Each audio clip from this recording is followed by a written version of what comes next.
ஹாய்ங்க எல்லாருக்கும். இன்றைக்கி வந்துட்டு நம்ம ஒரு லாங் வீடியோ என்ன பார்க்க போகிறோன்னா, சமையல் கட்டில் இருக்கிறப்பே உங்களுக்கு தெரிஞ்சிருக்கும். ஒரு மதிய லஞ்சு தான் செய்ய போகிறோம். இப்போ நம்ம அதாவது மதிய லஞ்சுக்கு நம்ம என்ன செய்ய போகிறோன்னா, மட்டன் மட்டன் கிரேவி தான் என்னோடய ஸ்டைலில் எப்படி செய்கிறேன்னு சொல்லிட்டு உங்களுக்கு நான் காட்ட போகிறேன். இது என்னடா மட்டன் இவ்வளோ கம்மியாக வச்சுருக்கீங்க, இவ்வளோ தான் நீங்கள் சாப்பிடுவீங்களா அப்படின்னு சொல்லி நினச்சிடாதீங்க. இது வந்துட்டு சார் வீட்டில் செய்கிற மட்டன் கிரேவி. நாங்கள் பேசிக்காக அந்தளவுக்கு மட்டன் எடுக்க மாட்டோம். ஏன்னா நான் மட்டன் சாப்பிட மாட்டேன். எங்கள் வீட்டுக்காரர் எடுத்துக்க சொன்னால் அவர் எடுக்கவும் மாட்டார். ஸோ ஆனால் நாங்கள் அதிகம் மட்டன் செய்ய மாட்டோம். இது சார் வீட்டில் செய்கிற மட்டனு. இது சார் வந்துட்டு இந்த சாட்டர்டே சண்டே ஊருக்கு போயிருந்தார், அவங்க ஊருக்கு ஆந்திராவுக்கு. ஸோ அங்கேருந்தே கொஞ்சம் மட்டன் எடுத்துகிட்டு வந்திருக்காரு. இந்த மட்டன் ஆல்ரெடி அங்கேயே பாயில் பண்ணிட்டாங்க போல். நமக்கு ஒன்லி கிரேவி பண்ணுறது மட்டும்தான் வேலை.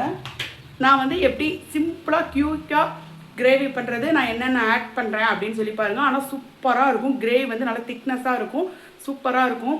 எப்படி பண்ணுறதுன்னு வீடியோக்குள்ளே போகலாங்களா? அதுக்கு முன்னாடி முக்கியமான வேலை, ஃபஸ்ட்டு அரிசி ஊற வச்சுக்கலாம்.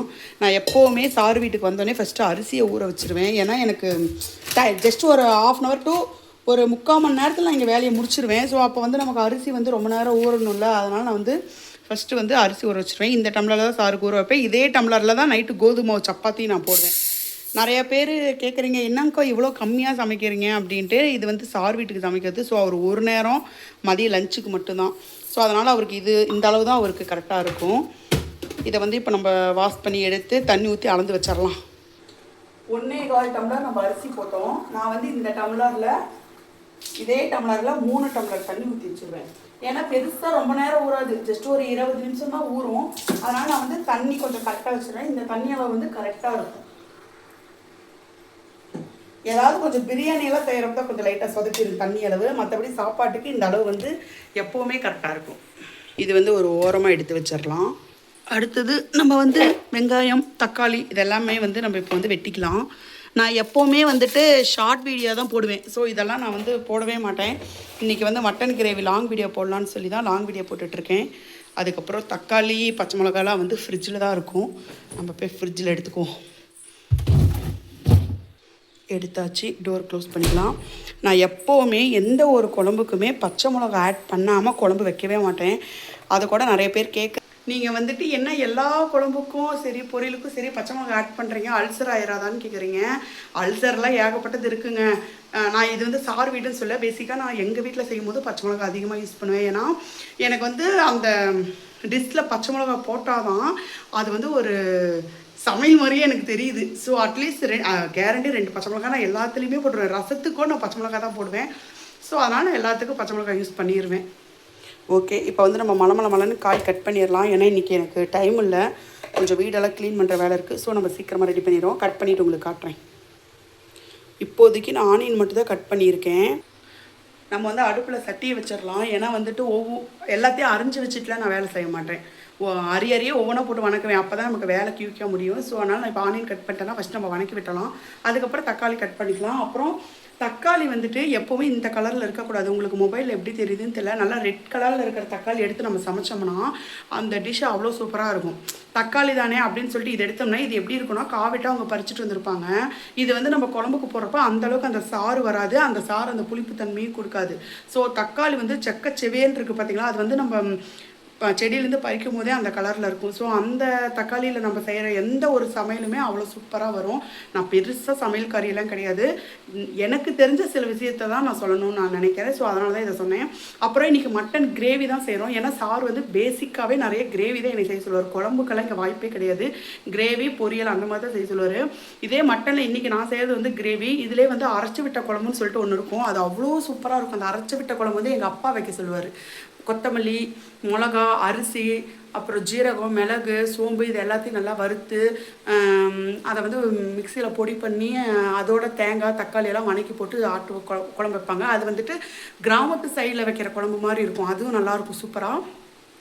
எங்கள் அம்மா ஒரு குழம்பு வைப்பாங்க. எப்படின்னா தேங்காய் தக்காளி வெங்காயத்தெல்லாம் வணக்கி விட்டு அதிலே மசாலாலாம் போட்டு வணக்கி விட்டுட்டு நார்மலாக நம்ம எப்படி எல்லாத்தையும் எண்ணெய் ஊற்றி பட்டை சோம்பு கிராமெல்லாம் போட்டு வணக்கி விட்டுட்டு ஒரு வெங்காயம் போட்டு வணக்கி விட்டு ஒரு தக்காளி போட்டு வணக்கி விட்டு கறியை போட்டு நல்லா வணக்கி விட்டுட்டு இஞ்சி பூண்டு பேஸ்ட்டை போட்டுட்டு அந்த தேங்காய் தக்காளியெல்லாம் மசாலாவோட அரைச்சி வணக்கி வச்சுருக்காங்க பார்த்தீங்களா, அதை அரைச்சி எடுத்து ஊற்றி ஒரு குழம்பு வைப்பாங்க. எங்கள் அம்மா வைக்கிற குழம்பு ஒரு மாதிரி இருக்கும், எங்கள் அப்பா சொல்கிற குழம்பு ஒரு மாதிரி. அது இந்த கிராமத்து சைடில் செய்கிற குழம்பு மாதிரி இருக்கும்.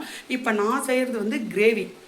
எனக்கு எப்போவுமே இதுதான் பிடிக்கும். இங்கே சாருமே பேசிக்காக எது சொன்னாலும் கிரேவின்னு தான் சொல்லுவார். அவர் போட்ட மெசேஜ் வேணால் கூட உங்களுக்கு நான் ஆட் பண்ணுறேன் இதில். அவர் எப்போவுமே கிரேவி தான் கேட்பார். ஸோ இன்றைக்கி நம்ம கிரேவி தான் பண்ண போகிறோம். இது ரொம்ப சீக்கிரமாக பண்ணிடலாம். சாப்பாட்டுக்கும் சப்பாத்திகளாக அல்டிமேட்டாக இருக்கும். ஓகேங்களா? இது வந்து நான் இப்போது இந்த இடத்துல சொல்லணும்னு நினச்சேன். ஸோ அதனால தான் சொல்லிட்டேன். அடுப்பு பற்ற வச்சாச்சு. சட்டியை வச்சுக்கலாம். அதுக்கப்புறம் தேவைக்கேற்ப எண்ணெய் ஊற்றிக்கலாம். இந்த எண்ணெய் காயிற கேப்பில் நான் போய் பாத்திரத்தெல்லாம் விளக்கி வச்சுட்டு வந்துட்டேன். கிடைக்கிற டைமெல்லாம் நான் மிஸ் பண்ணவே மாட்டேங்க. சட்டுன்னு வேலையை முடிச்சிடுவேன்.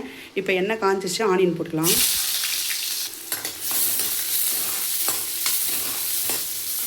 இந்த ஆனியனுக்கு தகுந்த உப்பு மட்டும் போட்டுக்கலாம்.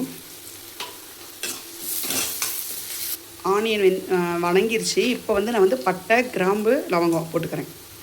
நீங்கள் என்ன ஆனியன் போட்டதுக்கப்புறம் இது போடுறீங்கன்னு நீங்கள் நினைக்கக்கூடாது. நான் இப்படி தான் சமைப்பேன். ஃபஸ்ட்லேயே வந்து அது எண்ணெயில் போட மாட்டேன். ஆனியன் நல்லா வணங்கினதுக்கப்புறம் தான் வந்து பட்டை, கிராம்பு நான் போடுவேன். அடுத்தது 2 பச்சை மிளகா. நான் கீரவும் இல்லை, அரியும் இல்லை, அப்படியே முழுசாகவே போட்டேன்.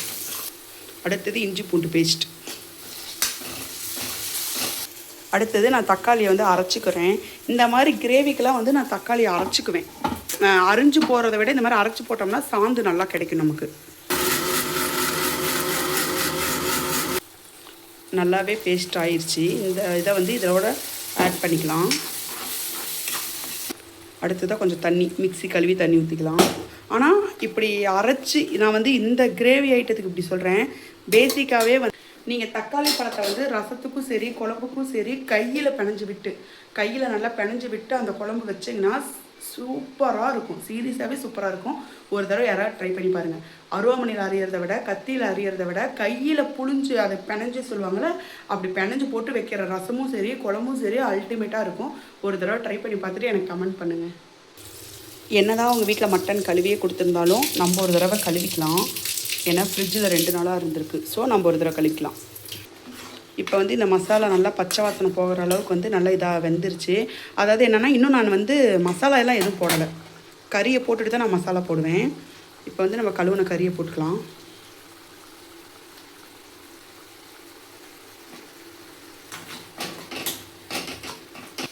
அதுக்குள்ளே நம்ம சாப்பாடு வச்சுக்கலாம். ஏன்னா அவ்வளோதான், டைம் ஆகிடுச்சு. வீட்டுக்கு கிளம்புற நேரம். இல்லை இன்னும் கொஞ்சம் வேலை இருக்குது. இருந்தாலும் சாப்பாடு கிச்சன் வேலையை முடிச்சுட்டா நான் வெளியே போயிடுவேன். இல்லைன்னா மறுபடியும் உள்ளே வந்துகிட்டே இருக்கிற மாதிரி இருக்கும். அவ்வளோதான். அடுப்பத்தை வச்சு குக்கர் எடுத்து வச்சிடலாம். விசில் போட்டுடலாம். இது ஒரு 2 விசில் வரட்டும். அதுக்குள்ளே இது லைட்டாக சுண்டிடுச்சு. இப்போ வந்து நம்ம போட வேண்டிய மசாலாலாம் ஆட் பண்ணிக்கலாம். இது வந்து கறி மசாலா, இது வந்து கரம் மசாலா, இது வந்து மட்டன் மசாலா, இது வந்து காஷ்மீர் மிளகாத்தூள், கொஞ்சமாக பெப்பர் தூள், கொஞ்சம் வரமிளகாத்தூள். இப்போது கிரேவிக்கு தகுந்த உப்பு. வந்து ஆனியனுக்கு மட்டும் தான் போட்டோம். இப்போது இது எல்லாத்தையும் போட்டு மிக்ஸ் பண்ணிக்கலாம். கொஞ்சமாக தண்ணி ஊற்றிக்கலாம். ஏன்னா வந்து மசாலா போட்டோன்னே எல்லாம் கெட்டி ஆயிடுச்சு. ஸோ கொஞ்சம் தண்ணி ஊற்றிக்கலாம்.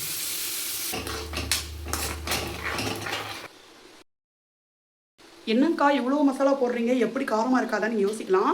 அதெல்லாம் வந்துட்டு அந்த டேஸ்ட்டுக்காக போடுற மசாலா தான். காரம் பெருசாக இருக்காது. இருந்தாலும் கொஞ்சம் சுருக்குன்னு இருக்கும். பட் சார் வந்து அவர் ஆந்திரா காரம் சாப்பிடுவார். ஸோ அவரும் காரம் சாப்பிடுவார். அதுக்கு தகுந்த மாதிரி தான் நான் ஆட் பண்ணியிருக்கேன். ரொம்ப காரமாக இருக்காது. எங்களுக்கு ரொம்ப காரமாக இருக்காது. ஆனால் உங்களுக்கு பார்வைக்கு அப்படி தெரியலாம். பட் எங்களுக்கு அந்தளவுக்கு காரம் இருக்காது. அவ்வளோதான், குழம்பு ரெடி ஆயிடுச்சு. உங்களுக்கு தெரியுதா? சுற்றி வர பாருங்கள், எண்ணெய் பிரிஞ்சு வந்திருக்கு. குழம்பு ரெடி ஆயிடுச்சு. அடுப்பு ஆஃப் பண்ணிட்டோம். அடுத்து சாப்பாடு இன்னும் விசில் வரல. விசில் வந்ததுக்கப்புறம் அதே ஆஃப் பண்ணிடலாம். அப்புறம் நிறைய பேர் என்கிட்ட ஒரு கொஷின் கேட்டிருக்கீங்க. நீங்கள் வந்து வீட்டு வேலைக்கு போகிறீங்கல்ல, உங்களுக்கு அந்த வேலை பிடிச்சிதான் நீங்கள் போனீங்களா? அங்கே என்னென்ன வேலை செய்கிறீங்க? உங்களுக்கு அங்கே எவ்வளோ சம்பளம் தராங்க? அந்த மாதிரி நிறைய கொஷின் கேட்டிருக்கீங்க. இந்த வீடியோ ஆல்ரெடி 9 நிமிஷம் போயிடுச்சுன்னு நினைக்கிறேன். 10 நிமிஷமே ஆயிடுச்சு. இதுக்கு மேலே அந்த வீடியோவையும் இதிலே போட்டோம்னா உங்களுக்கு கேட்க போர் அடிச்சிடும். ஸோ இதோட கனெக்ட் வீடியோ பார்ட் 2ல் வரும். அதில் பாருங்கள். இந்த வீடியோவை இதோட நம்ம முடிச்சுக்கலாம். விசில் வரப்போகிறான். சவுண்டு போட்டுட்டான். என்னை பார்த்து விசில் அடிக்கிறான். இவனாவது என்னை பார்த்து விசில் அடிக்கிறானே அப்படிங்கிற மாதிரி தான் ஆயிடுச்சு. சரி, ஓகே, நம்ம நெக்ஸ்ட் வீடியோவில் பார்ப்போம். என்னோட ஒர்க்கை பற்றின வீடியோ வந்து நாளைக்கு பார்ப்போம். பாய்.